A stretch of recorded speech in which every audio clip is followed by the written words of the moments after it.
So hello everyone, welcome back to the next video. आज का इस वीडियो आप लोग के लिए काफ़ी इंपॉर्टेंट होने वाला है।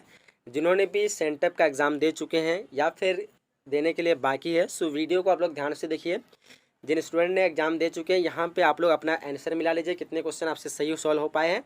और जिन्होंने एग्ज़ाम नहीं दिए हैं उसके लिए काफ़ी अच्छी अपॉर्चुनिटी है कि आप लोग यहाँ पे इस क्वेश्चन को देख लेते हैं, तो आप पूरे एक तरह सारे क्वेश्चन को सोल्यूशन कर सकते हैं एग्ज़ाम में। क्योंकि इस बार जो कॉलेज अलग अलग डेट पे ले रहा है, तो आपको जो काफ़ी यहाँ पे सुविधा मिलने वाली है कई बच्चों को। तो आप लोग जिसको भी एग्ज़ाम नहीं हुआ तो इसको ध्यान से देख लीजिए, इसको नोट कर लिया। और मैं इसका जो है पीडीएफ तैयार कर दिया हूँ। तो आप लोग वीडियो के डिस्क्रिप्शन बॉक्स में आपको पीडीएफ मिलेगा, जहाँ पे आपको आंसर के साथ सारे का क्वेश्चन मिल जाएगा पीडीएफ में। उसको डाउनलोड कर सकते हैं, वीडियो के डिस्क्रिप्शन में दिया हुआ लिंक जाकर के आप लोग उसको डाउनलोड कर लीजिए। बाकी इस वीडियो में हम लोग सारे क्वेश्चन को सोल्यूशन करने वाले हैं। सो वीडियो को आप लोग लाइक कर दीजिए, चैनल में न्यू है तो सब्सक्राइब कर ही लीजिए, नोटिफिकेशन बेल को ऑन कर लीजिए, ताकि आपको जो है सारे क्वेश्चन का आंसर मैं दे सकूं और आपकी तैयारी पूरी तरह से करवा सकूं यहाँ से। और एक बड़ी खुशखबरी बात बताएं, जिन्होंने भी इस बार एग्जाम देने वाले हैं, तो आप लोग 82107775, ठीक है, ये व्हाट्सअप नंबर है 775306।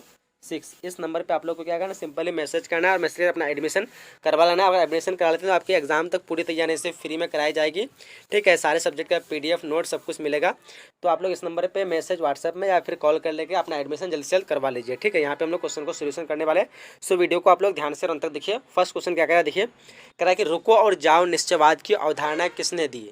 इसका आप लोग पीडीएफ डाउनलोड कीजिएगा तो जल्दी से जल्दी मैं तैयार कर दूंगा, और आंसर भी सारे का साथ जो आंसर यहाँ पे छूट जाएगा उस पीडीएफ में रहेगा। तो डिस्क्रिप्शन में आप लोग चेक कर लेना, आपको लिंक मिल जाएगा, वहाँ से आप लोग इसको डाउनलोड कर सकते हैं। तो फर्स्ट क्वेश्चन का आंसर क्या होगा, 4 ऑप्शन देख पा रहे हैं आप लोग। तो राइट ऑप्शन की बात करें तो ऑप्शन नंबर इस क्वेश्चन का ए हो जाएगा, यानी टेलर, ठीक है। रुको और जाओ निश्चयवाद जो है गिरिफर टेलर ने दिया था।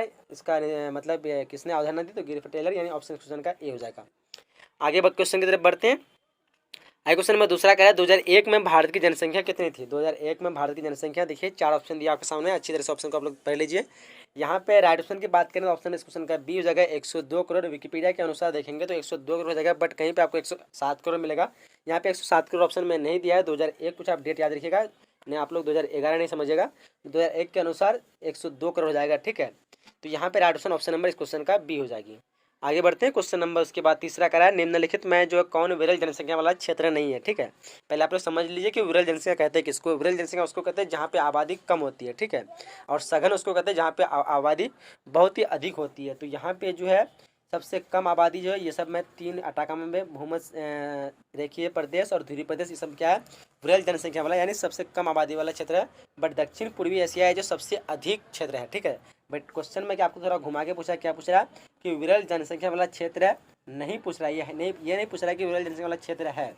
अगर है पूछता तो ये तीनों हो जाता है, ठीक है। लेकिन नहीं पूछ रहा है, यानी दक्षिण पूर्वी एशिया ये नहीं है, क्या है, ये सघन वाला है, यानी सबसे अधिक जनसंख्या वाला। तो ऑप्शन इस क्वेश्चन का बी हो जाएगी, ठीक है। तो ये आप लोग कंफर्म कर लीजिए, सॉरी मतलब अच्छी तरह से इसको याद कर लीजिए और इसको आप लोग पीडीएफ के रूप में डाउनलोड कर लीजिए आगे की प्रैक्टिस के लिए, क्योंकि ये सही सारे सेम क्वेश्चन आपको रहेंगे एग्जाम में। आगे क्वेश्चन नंबर 4 कह रहा है कि यदि किसी प्रदेश का क्षेत्र 1000 वर्ग किलोमीटर है, ठीक है, तथा उसकी जनसंख्या जो है 1,50,000 है, तो प्रदेश की जनसंख्या घनत्व क्या होगी। देखिए ध्यान से ऑप्शन को, 4 ऑप्शन आप सामने दिए हुए हैं। सो राइट ऑप्शन की बात करेंगे तो राइट ऑप्शन यहाँ पे क्या हो जाएगा, राइट ऑप्शन यहाँ पे बात करेंगे तो यहाँ पे निकालने के लिए हम इसका 3 जीरो कटिंग हो गया, बचा 150, यानी ऑप्शन इस क्वेश्चन का सी हो जाएगा, ठीक है। इसका हम जनसंख्या घनत्व निकालेंगे तो यहाँ पे क्या होगा, ऑप्शन नंबर सी 150 व्यक्ति प्रति वर्ग किलोमीटर, यानी 1 किलोमीटर में 150 व्यक्ति रहता है। यानी 1000 में अगर 1,50,000 रहेगा तो इसको हम डिवाइड करेंगे बटे 1000 करेंगे तो ये आपका 3 कट जाएगा, बचा 150। तो राइट ऑप्शन नंबर सी हो जाएगी, ठीक है। आगे बढ़ते हैं। आगे क्वेश्चन क्या करा है, आगे क्वेश्चन नंबर 5 करा है, विश्व में सबसे अधिक घना बसा क्षेत्र है, यानी घना बसा, यानी सबसे अधिक लोग जो आबादी कहाँ करते हैं। अब देखिए जाहिर सी बात है, आप लोग को अगर कॉमन सेंस थोड़ा यूज करेंगे, यहाँ पे पठार में क्या होगा, कम रहेगा, पर्वत में कम रहेगा, मरुस्थल जहाँ पे बालू तो क्या करेंगे लोग करके, तो जाहिर सी बात है कि मैदान वाला क्षेत्र जो है, जल और मैदान जहाँ पे रहेगा, तो यहाँ पे आबादी रहने की चांस भी अधिक है। तो ऑप्शन क्वेश्चन का बी हो जाएगा, ठीक है। ये तीनों नहीं होगा, option number B right answer हो जाएगा, ठीक है। आगे बढ़ते हैं।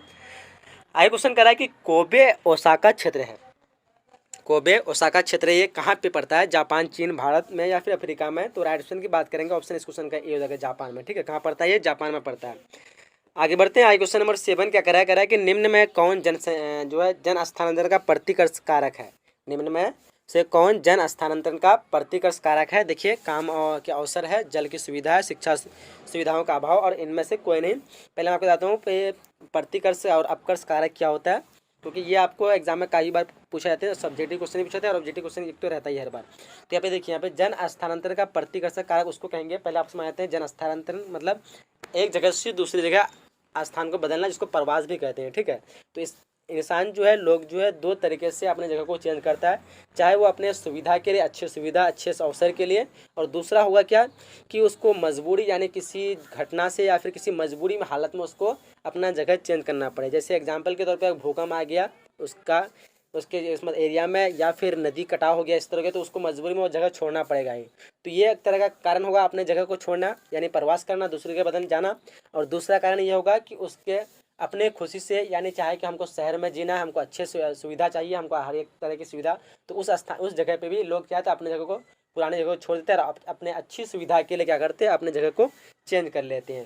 तो दो तरीके से इंसान चेंज करते हैं, जहाँ पे एक अपने सुविधा के लिए, अच्छी सुविधा के लिए, तो उसको कहेंगे अपकर्षक, ठीक है। और जहाँ पे मजबूरी में, प्राकृतिक आपदा के कारण, किसी भी कारण, घटना के कारण उसको बदलना पड़े, तो उसको कहते हैं प्रतिकर्षक। तो यहाँ पे क्या पूछ रहा है, इनमें से कौन जनसंख्या स्थानांतरण प्रतिकर्षक यानी मजबूरी वाला यहाँ पे मामला आ रहा है। तो काम के अवसर यानी लोग जो है काम ढूंढेंगे, करेंगे, तो यहाँ पे क्या होगा, अपने सुविधा के लिए। शिक्षा की सुविधा का अभाव, ये भी क्या होगा, अपने सुविधा के लिए। जल की सुविधा, अब यहाँ पे देखिए, जल की सुविधा यानी जल अगर उसको नहीं मिलेगा, लोग तो जल के कारण क्या क्या, जल की कमी क्या एक तरह का प्राकृतिक होगा, क्योंकि अगर उसके पास उचित जल नहीं मिलता है, कहीं पे अगर किसी जगह पे बस गया और वहाँ पे जल की कमी हो गई है, तो यहाँ पे क्या होगा, एक तरह का प्रतिकर्षक कारक उत्पन्न हो सकता है। तो ऑप्शन इस क्वेश्चन का ये हो जाएगा। बट अधिक यहाँ पे ये जो जल की सुविधा, मुझे थोड़ा डाउट हो रहा है, बट यहाँ पे इनमें से डी भी दिया हुआ है, तो इनमें से कोई नहीं भी हो सकता है। लेकिन जल की सुविधा यहाँ पे एक तरह का प्राकृतिक ये जो है घटना है, यानी जल की कमी। तो ऑप्शन आप लोग यहाँ पे ए लगा दीजिए, ठीक है। बाकी बढ़ते हैं अगले क्वेश्चन की तरफ। क्वेश्चन नंबर 8 क्या करा है कि निम्न में से कौन प्राथमिक क्रिया नहीं है। अब देखिए यहाँ पे 4 ऑप्शन दिया, ऑप्शन में कौन जो प्राथमिक क्रिया नहीं है। तो आप सभी को पता होना चाहिए, खनन, मछली पालन, कृषि, ये सारा चीज़ जो प्राथमिक क्रिया, बट नहीं पूछ रहा है, तो नहीं क्या है, स्कूल में पढ़ना ये जो है प्राथमिक क्रिया नहीं है। आगे बढ़ते हैं। आगे क्वेश्चन नंबर 9 करा है कि निम्न में से कौन ऋतु प्रवास करता है। तो देखिए यहाँ पे 4 ऑप्शन दिया हुआ है, गुज्जर है, बकरवाला है और गद्दी है। तो इनमें सभी भी हो जाएगा। ऑप्शन नंबर इस क्वेश्चन का डी है, इनमें से सभी। आगे बढ़ते हैं। आगे क्वेश्चन नंबर यहाँ पे आपका कितना, 10वां क्वेश्चन करा है कि कर्तन एवं दहन कृषि को मैक्सिको में कहा जाता है, यानी क्या कहा जाता है। काफ़ी अच्छी तरह से ये क्वेश्चन पढ़ लीजिए आप लोग, ताकि आप भूल नहीं पाएंगे। इसका पीडीएफ के रूप में डाउनलोड करेंगे तो डिस्क्रिप्शन में लिंक दे दूंगा, आप लोग जाकर के उसका आंसर के साथ डाउनलोड कर सकते हैं। क्वेश्चन नंबर यहाँ पे 10 का ऑप्शन, ऑप्शन नंबर ए हो जाएगा मिल्पा, ठीक है। क्या हो जाएगा, मिल्पा। कर्तन एवं दहन कृषि को मैक्सिको में कहा जाता है मिल्पा। और वीडियो को लाइक नहीं तो वीडियो को लाइक कर दीजिए आप लोग, काफ़ी अच्छी मेहनत से मैं बना रहा हूँ आप लोग के लिए, कोई नहीं बनाया होगा अभी तक शायद। और जैसे मैं डालूंगा तो समझ लगता है कि बहुत सारे लोग बना देंगे इसका आंसर देख के। सो क्वेश्चन में देखिए यहाँ पे क्या कर रहा है कि वाणिज्य डेयरी कृषि का सबसे बड़ा प्रदेश है। वाणिज्य डेयरी कृषि का सबसे बड़ा प्रदेश है क्या है, देखिए ध्यान से। ऑप्शन 4 ऑप्शन दिया ऑप्शन में। सो 11 का राइट ऑप्शन की बात करेंगे तो राइट ऑप्शन क्या होगा, ऑप्शन नंबर बी हो जाएगी, यानी उत्तरी पश्चिमी यूरोप। बट अधिकतर जो है पश्चिमी यूरोप, लेकिन यहाँ पे पश्चिमी अलग से नहीं दिया हुआ है, तो उत्तरी पश्चिमी हो जाएगा, यानी ऑप्शन इस क्वेश्चन का बी हो जाएगी। आगे क्वेश्चन नंबर 12 करा है कि फ्लोरी कल्चर का संबंध है। अब फ्लोरी दिख रहा है आप लोग को, फ्लोरी मतलब फ्लावर से संबंधित है, यानी फूल से हो जाएगा, यानी ऑप्शन इस क्वेश्चन का सी हो जाएगा, ठीक है। फ्लोरी कल्चर का संबंध जो है फूल उत्पादन से है, ऑप्शन इस क्वेश्चन का सी हो जाएगी। चलिए आगे क्वेश्चन की तरफ बढ़ते हैं। आगे क्वेश्चन नंबर 13 कह रहा है, क्या कह रहा है देखिए, निम्न में जो है कौन सहकारी कृषि का क्षेत्र नहीं है। सहकारी देखिए यहाँ पे ऑप्शन आपके सामने दिया हुआ है। सो सहकारी यहाँ पे थोड़ा कन्फ्यूज है, बट यहाँ पे ऑप्शन में जो कि डी लगता है, इनमें से सभी। सो ऑप्शन इस क्वेश्चन का डी आप लोग लीजिए। बाकी आप लोग डिस्क्रिप्शन में जो लिंक दिया वहाँ से चेकआउट कर लीजिएगा कि कौन सा आंसर इसका सही है, क्योंकि वहाँ पे मैं आप लोग डाल दूंगा। चलिए आगे बढ़ते हैं। क्वेश्चन नंबर आगे 14 क्वेश्चन करा है कि सिलिकन घाटी जो है कहाँ अवस्थित है। देखिए 4 ऑप्शन दिया ऑप्शन में, तो सिलिकन घाटी जो संयुक्त राज्य अमेरिका में अवस्थित है। कहाँ पे है, संयुक्त राज्य अमेरिका, ऑप्शन इस क्वेश्चन का ए हो जाएगी। चलिए आगे बढ़ते हैं। आगे क्वेश्चन क्या करा है, आगे क्वेश्चन नंबर 15 करा है कि वुहान, वुहान ये एक औद्योगिक केंद्र है, ये जो कहाँ पड़ता है, चीन है, भारत में, फ्रांस में, जर्मनी है। तो आप लोग इसको नाम से भी आप लोग इसको कनेक्ट कर सकते हैं, वुहान, ये सब इस तरह का वर्ड जो है चीन में बोल जाते हैं, यानी इस क्वेश्चन ऑप्शन ए हो जाएगा, यानी वुहान औद्योगिक केंद्र हुआ चीन में, ठीक है। ऑप्शन इस क्वेश्चन का ए हो जाएगी। क्वेश्चन नंबर 16 कह रहा है पंचम क्रियाकलाप का संबंध है। अब देखिए यहाँ पे पंचम क्रियाकलाप का संबंध, थोड़ा कन्फ्यूज टाइप का क्वेश्चन दिया हुआ आपको। तो देखिए यहाँ पे जो है आप लोग को इस चीज़ को देखना है आप लोग को महंगाई के हिसाब से, यानी जो है अगर प्राथमिक रहता था, प्राथमिक क्रिया में क्या होता था कि उस महंगा कम होता है, जैसे जैसे क्रिया मतलब जो आगे उसकी एक्टिविटी बढ़ती गई, तो उस तरह की महंगी महंगी चीज़ों को बनाना या फिर महंगी महंगी मतलब निर्माण उद्योग होना शुरू हो गया। तो कोयला एक तरह का देखिए तो यहाँ पे एक बहुत सस्ती है, उसके बाद तांबा था, उसके बाद चांदी आता, उसके बाद स्वर्ण है, यानी ये उच्च पैमाने वाला चीज़ हो गया। तो पंचम क्रियाकलाप का संबंध जो है स्वर्ण कॉलर से हो जाएगा, यानी ऑप्शन इस क्वेश्चन का ए हो जाएगा। ठीक है, तो ये थोड़ा कन्फ्यूज टाइप का क्वेश्चन दिया है, तो आप लोग को इसके गुणवत्ता के आधार पर आप लोग को चूज करना है। चलिए आगे बढ़ते हैं। आई क्वेश्चन नंबर 17 कह रहा है कि निम्न में से कौन सॉफ्टा का सदस्य राष्ट्र नहीं है, यानी साफ्टा एक जो है एक तरह का सदस्य ये है, क्या कहते हैं उसको, साफ्टा ऑर्गेनाइजेशन है, सॉरी हाँ संगठन है एक साफ्टा। तो इसका सदस्य जो है कौन नहीं है इनमें से, देखिए 4 ऑप्शन आप सामने दिया हुआ है। तो यहाँ पे राइट ऑप्शन की बात करें ऑप्शन नंबर डी हो जाएगा, यानी इटली, बाकी श्रीलंका, भूटान, भारत, ये सारा जो है सदस्य है सॉफ्टा का। इसमें टोटल शायद मेरे ख्याल से 8 सदस्य है, बाकी मुझे पूरा कन्फर्म पता नहीं है अभी। तो आगे बढ़ते हैं। क्वेश्चन नंबर 8 कह रहा है कि जहाँ 2 सड़कें तीसरी सड़कें पर मिलती है वहाँ किस प्रकार की बस्ती का विकास होता है। तो देखिए यहाँ पे ध्यान से ऑप्शन को आप लोग दिया हुआ सामने, जहाँ 2 सड़कें जो है तीसरी सड़क से मिलती है, मान लीजिए एक तीसरी सड़क है, ठीक है। अब यहाँ पे क्या होगा, 2 सड़क मिलेगी, मान लीजिए एक सड़क इधर से आ रही है, एक सड़क इधर से आ रही है, 2 सड़क मिल रही है तीसरी सड़क से। देखिए यहाँ पे एक तरह का वाई का प्रतिरूप लेता है, यानी ऑप्शन इस क्वेश्चन का ए हो जाएगा। ठीक है, क्या हो जाएगा, 18 का ऑप्शन नंबर ए हो जाएगी। आगे बढ़ते हैं। क्वेश्चन नंबर 19 कह रहा है कि विश्व का पहला मिलियन सिटी है, विश्व का पहला मिलियन जो है वो है यहाँ पे दिल्ली हो जाएगी, यानी ऑप्शन इस क्वेश्चन का बी हो जाएगा। विश्व का पहला मिलियन सिटी दिल्ली पहला। ऐसे तो विश्व का बात करें वो ऑप्शन में आपका नहीं दिया हुआ है, वो शायद मेरे ख्याल से रोम इटली या कुछ ऐसे दूसरा है, अभी मुझे कन्फर्म याद नहीं आ रहा है, रोम में है शायद, है वो इटली में ही है, तो वो कन्फर्म पता नहीं पहला है। लेकिन यहाँ पे ऑप्शन के अकॉर्डिंग आपका दिल्ली जो दूसरा है ऐसे विश्व में, लेकिन आपको वो पहला जो पहला बड़ा है वो ऑप्शन में नहीं दिया, ऑप्शन अकॉर्डिंग बी हो जाएगा, जो कि पहला था वो ऑप्शन में दिया ही नहीं है, और दूसरा में आता है दिल्ली, तो यहाँ पे क्या हो जाएगा आपका, उस हिसाब से दिल्ली हो जाएगी। आगे बढ़ते हैं। क्वेश्चन नंबर 20वां कह रहा है कि इग्लू जो है पाया जाता है, इग्लू जो कहाँ पाया जाता है, देखिए ध्यान से 4 ऑप्शन सामने दिया हुआ है। तो इग्लू जो है अधिकतर पाया जाता है ध्रुवीय प्रदेश, यानी जहाँ बर्फ रहते हैं, और बर्फीली वाले क्षेत्र में क्या होता है, इग्लू इग्लू क्या होता है, एक तरह का घर होता है जिसकी छत जो होती है गुंबद आकार होती है। ठीक है, इस तरह गुंबद आकार होती है घर, और ये जो है इसलिए बनाए जाते हैं ताकि जो बर्फ उर्फ जो गिरे, ये क्या होगा, बर्फ उर्फ इससे बाहर निकल जाए। ठीक है, ये दोनों तरफ से इधर से जितनी बर्फ ये जमे नहीं, क्योंकि बर्फीले क्षेत्र में क्या होता है अधिकतर बर्फ गिरते हैं। अगर आपका घर अगर इस तरह रहेगा, छत रहेगा, तो इस तरह का छत में क्या होगा आपका कि ये जो बर्फ जो है ऊपर में यहाँ पे जम के रह जाएगा। ठीक है, ये घर में छत क्या होगा, बर्फ आपका जम के रह जाएगा। लेकिन इग्लू वाले जो घर होते हैं इसमें क्या होगा, जैसे बर्फ या कुछ भी गिरेगा तो वो नीचे फिसल करके आ जाएगा। तो ये अधिक जो घर होते हैं इस घर को हम इग्लू कहते हैं। तो ये वाला घर जो है अधिकतर कहाँ पाए जाते हैं, तो ये पाए जाते हैं ध्रुवीय क्षेत्र है, यानी जहाँ बर्फ और बर्फ ही रहता है। चलिए आगे बढ़ते हैं। आई क्वेश्चन नंबर उसके बाद किस करा है कि कैनबरा जो है नियोजित नगर है, कैनबरा जो कहाँ पे है, तो ये हो जाएगा आपका ऑस्ट्रेलिया में, ऑप्शन क्वेश्चन का बी हो जाएगा। ठीक है, कहाँ पे है, ऑस्ट्रेलिया में। आई क्वेश्चन 22 का 2011 में भारत में नगरीय आबादी का प्रतिशत था, 2011 के अकॉर्डिंग जो है भारत में नगरीय जो 31.16 है, क्या है 31.16, ऑप्शन इस क्वेश्चन का बी हो जाएगी। आगे बढ़ते हैं। क्वेश्चन नंबर उसके बाद 23 करा है, 23 करा है, भारत के पूर्वी तट पर अवस्थित प्राकृतिक बंदरगाह, पूर्वी तट देखिए भारत जो है यहाँ पे आपको पता होगा, भारत के नक्शा में अगर बताया तो बंदरगाह ये जो है इधर जो है ये वाला पूर्वी तट है, और इसी में है जो यहाँ पे एक विशाखापट्टनम नाम से बंदरगाह है। बाकी ये मुंबई जो है ये आपका यहाँ पड़ जाएगा, और उसके बाद है कनाडा, ये भी कंडाला, ये गुजरात में पड़ता है यहाँ पे आगे में, और बाकी चेन्नई का यहाँ पड़ता है। लेकिन ये जो आपका पूर्वी क्षेत्र है और पूर्वी क्षेत्र में विशाखापट्टनम पड़ता है, तो ये ऑप्शन आपका क्या हो जाएगा, बी हो जाएगा। ठीक है, कहाँ पे हो जाएगा, ये बी हो जाएगा, यानी विशाखापट्टनम। आगे बढ़ते हैं। आई क्वेश्चन नंबर उसके बाद 24 करा है, क्या करा है कि बुंदेलखंड प्रदेश में गुच्छित बस्ती के विकास का कारण है, बुंदेलखंड प्रदेश में गुच्छित प्रदेश, तो यहाँ पे 2 रीजन हो सकता है कि सुरक्षा भी हो सकता है, बट यहाँ पे मेन जो फोकस करें तो पर्यटन हो जाएगा। यहाँ बहुत सारे यहाँ पे देखने लायक चीज़ है, जहाँ पे क्या हो गुच्छित बस्ती के विकसित का कारण भी बना हुआ है, इन ऑप्शन क्वेश्चन का ए होगा। बट यहाँ पे जो संस्कृत और बहुत सारी यहाँ जो ये कारण है जिससे जो है विकसित हो सकता है, एक पर्यटन ही नहीं है, तो यहाँ पे ऑप्शन इसके अकॉर्डिंग ये लगा सकते हैं। बाकी आगे क्वेश्चन की तरफ बढ़ते हैं। आगे क्वेश्चन 25 करा कि निम्न में जो कौन भारतीय नगर नहीं है, निम्न में से कौन उत्तर भारतीय पूछ रहा है, हम सॉरी हम भारतीय बोल रहे हैं हम सिर्फ, निम्न में से कौन उत्तर भारतीय नगर नहीं है। अब देखिए यहाँ पे जैसे पता होगा उत्तर भारत किधर होगा, ये भारत का नक्शा हुआ, इधर वाला पश्चिम हुआ, इधर वाला उत्तर हुआ। ठीक है, अब देखिए बता दूँ आपको, दिल्ली जो है पड़ता है बीचों में पड़ता है, इधर पड़ रहा है, उसके बाद पटना जो है ये पड़ता है इधर। ठीक है, उसके बाद नागपुर जो पड़ता है ये पड़ता है आपको पश्चिम में मुंबई के महाराष्ट्र में। ठीक है, उसके बाद आपको जो वाराणसी पड़ता है ये भी आपको इधर ही पड़ता है यहाँ पे।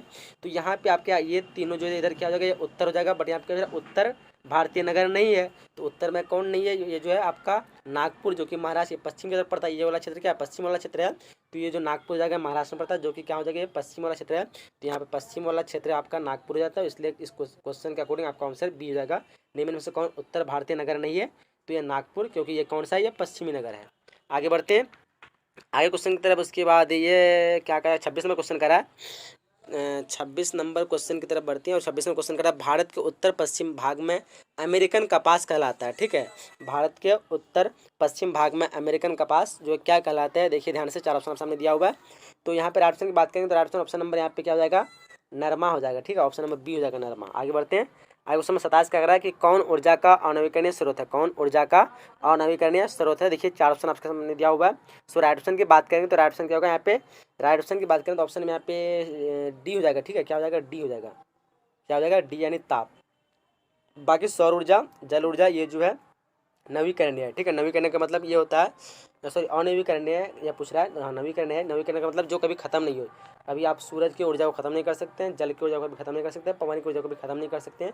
तो ये नवीकरण हो जाएगा, जिसको आप खत्म कर सकते हैं वो अनवीकरणीय हो जाएगा, यानी ऑप्शन इस क्वेश्चन का डी हो जाएगी। ठीक है, आगे बढ़ते हैं। आगे क्वेश्चन नंबर, शायद लगता है वीडियो काफ़ी लॉन्ग हो चुका है, बट मैं आपको समझाने की कोशिश कर रहा हूँ, इसलिए थोड़ा वीडियो लॉन्ग हो रहा है। तो कोई बात नहीं, आप लोग मेंटेन कर लिए ताकि आपका नॉलेज भी थोड़ा बढ़ जाए। क्वेश्चन 28 करा कि बालघाट जो है किस खनिज के लिए प्रसिद्ध है। बालघाट जो है किस खनिज के लिए, तो वो मैग्नीज के लिए प्रसिद्ध है। किसके लिए, मैग्नीज। ऑप्शन नंबर इस क्वेश्चन का डी हो जाएगी। क्वेश्चन में 29 करा है कि तांबा नहीं पाया जाता है, यानी कहाँ पे तांबा जो नहीं पाया जाते हैं। बाकी उदयपुर में पाया था, हजारीबाग, खेतरी ये सब में पाया था, बट कोर जो पुट है ये, इसमें तांबा की जो है मात्रा नहीं पाई जाती। ऑप्शन इस क्वेश्चन का बी हो जाएगी। ठीक है, क्वेश्चन में 30 करा है कि सिंगरेनी जो प्रसिद्ध है, यानी किसके लिए प्रसिद्ध है। ये जो है काफ़ी इंपॉर्टेंट क्वेश्चन है। ऑप्शन ए हो जाएगा, कोयला के लिए प्रसिद्ध है। किसके लिए, कोयला के लिए। सिंगरेनी जो है कोयला के लिए प्रसिद्ध है। आगे बढ़ते हैं। क्वेश्चन में 31 करा है कि निम्न पेट्रोल शोधनशाला में कौन असम में नहीं है, यानी सॉरी यहाँ पे पूछ रहा है पेट्रोलियम हो जाएगा। निम्न पेट्रोलियम शोधनशाला में कौन असम में नहीं है, असम में नहीं है, यानी आपको पूछ रहा है यहाँ पे 4 ऑप्शन दिया हुआ है जो असम का नहीं है। नहीं पूछ रहा है तो आप लोग कन्फ्यूज नहीं है, यहाँ पे असम नहीं बोल रहा है तो आप लोग को नहीं पूछ रहा है। ये जो बरौनी है कहाँ पे है, बिहार में पड़ता है, असम में ये नहीं है। ठीक है, तो यहाँ पे ये गुवाहाटी भी असम में है, दिग्बोई भी असम में है, नुमालीगढ़ ये भी असम में है, यानी ये जो है बरौनी आपका बिहार में पड़ता है। तो ये क्या होगा, असम में नहीं होगा। ऑप्शन इस क्वेश्चन का डी हो जाएगी। ठीक है, क्या होगा, ऑप्शन नंबर डी। आगे बढ़ते क्वेश्चन नंबर 32 क्या कह रहा है कि राउरकेला किस राज्य में अवस्थित है। राउरकेला ये जो काफ़ी इंपोर्टेंट, कई बार पूछी भी गया एग्जाम में।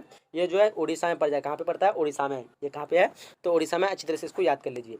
आगे बढ़ते हैं। आगे क्वेश्चन में 33 कह रहा है कि भारत में पहली आधुनिक सूती मिल की स्थापना हुई। काफ़ी इंपोर्टेंट क्वेश्चन है। तो पहली आधुनिक मिल की स्थापना हुई थी, वो हुई थी 1854 में। कब हुई थी, 1854, यानी ऑप्शन आप 1954 में कन्फ्यूज नहीं होना, 1854 ऑप्शन में इस क्वेश्चन का ए हो जाएगी। आगे बढ़ते हैं। क्वेश्चन में 34 करा है कि इंदौर सॉफ्टवेयर तकनीक पार्क है, यानी इंदौर सॉफ्टवेयर तकनीक पार्क है, जो कहाँ पे स्थित है, कौन से राज्य में।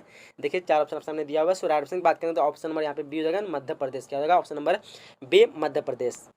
चलिए उसके बाद क्वेश्चन नंबर 35 क्या करा, देखिए ध्यान से करा है कि निम्न में औद्योगिक क्षेत्रों में कौन दक्षिण भारत में है। इन दक्षिण भारत में, तो दक्षिण यानी ये भारत है और नीचे वाला इस एरिया में कौन है, तो ये बेंगलुरु है, तमिलनाडु, जो कि इस एरिया में पड़ता है। इन ऑप्शन इस क्वेश्चन का डी हो जाएगा। ठीक है, चलिए आगे बढ़ते हैं। क्वेश्चन 36 करा कि भरमौर है, भरमौर जो है क्या है, तो भरमौर यहाँ पे कोई सा ऑप्शन मुझे नज़र नहीं आ रहा है, बट आप लोग नजर आ रहा है तो आप लोग बता सकते हैं। ऑप्शन इस क्वेश्चन का डी जो है, इनमें से कोई नहीं। भरमौर जो है ये कहाँ का, हिमाचल प्रदेश का है। यहाँ पे इसमें से जनजाति क्षेत्र है, अनुसूचित है, ये कोई भी नहीं है। एक सांस्कृतिक नगर भी कह सकते हैं भरमौर को, बट वो ऑप्शन आप में नहीं दिया हुआ। ऑप्शन इस क्वेश्चन का डी हो जाएगा। आगे बढ़ते हैं। क्वेश्चन में 37 करा है कि स्वर्ण चतुर्भुज जो संबंधित है वो किससे है, तो वो एक सड़क से संबंधित है, जो कि सड़क है स्वर्ण चतुर्भुज मार्ग। आगे बढ़ते हैं। आगे क्वेश्चन नंबर 38 करा है कि दिल्ली और अमृतसर के बीच है, यानी दिल्ली और अमृतसर के बीच जो है वो कौन है। देखिए 4 ऑप्शन दिया हुआ है पे, NH जो है वो NH यहाँ सॉरी 1 है, यानी ऑप्शन में इस क्वेश्चन का ए हो जाएगा, NH 1, जिसको शेरशाह सूरी मार्ग भी कहते हैं। ठीक है, आगे बढ़ते। क्वेश्चन में 39 करा है कि कोंकण रेलवे जो है, कोंकण रेलवे जो है का निर्माण हुआ था, वो कब हुआ था, तो 1951 में हुआ था। कब हुआ था, 1900 हाँ 39 का 1951 ही होगा, नहीं सॉरी 1998 होगा। ऑप्शन नंबर इस क्वेश्चन का सी हो जाएगा। क्या होगा, सी, 1998 को हुआ था। आगे बढ़ते हैं। आगे क्वेश्चन नंबर 40 करा कि भारत में वायु परिवहन का राष्ट्रीयकरण हुआ था, यानी कब हुआ था, तो वो हुआ था 1953 में। कब हुआ था, 1953। ऑप्शन इस क्वेश्चन का बी हो जाएगी। ठीक है, आगे बढ़ते हैं। आगे क्वेश्चन में 41 करा कि मुक्त आकाश नीति का संबंध है, तो इसका संबंध वायु परिवहन से। ऑप्शन इस क्वेश्चन का सी हो जाएगी। काफ़ी वीडियो लॉन्ग हो रहा है, चलिए ये तो वीडियो समाप्त होने वाला है। क्वेश्चन नंबर 42 का है तूतीकोरन पत्तन है, तूतीकोरन पत्तन जो कहाँ पे है, तो वो पत्तन हो जाएगा आपका कहाँ पे, तमिलनाडु में। ऑप्शन इस क्वेश्चन का ए हो जाएगा। तो यहाँ पे 42 क्वेश्चन में कंप्लीट कर चुका हूँ, काफ़ी मेहनत से आप लोग के लिए बनाया हूँ। तो वीडियो को आप लोग लाइक कर दीजिए, अपने फ्रेंड के साथ शेयर करिए, ताकि उसको भी इस वीडियो से बेनिफिट मिल सके। और आप लोग चैनल में न्यू तो सब्सक्राइब कर लीजिए, और इसका पीडीएफ डाउनलोड कर दीजिए। तो वीडियो को डिस्क्रिप्शन बॉक्स में जो लिंक दिया हुआ है उससे आकर आप लोग डाउनलोड कर सकते हैं। स्क्रीन पर जो भी वीडियो है उसको भी देख लीजिए। मिलेंगे अगले नए वीडियो में, अगले नए वीडियो के साथ। तब तक के लिए जय हिंद, जय Bharat and thanks for watching.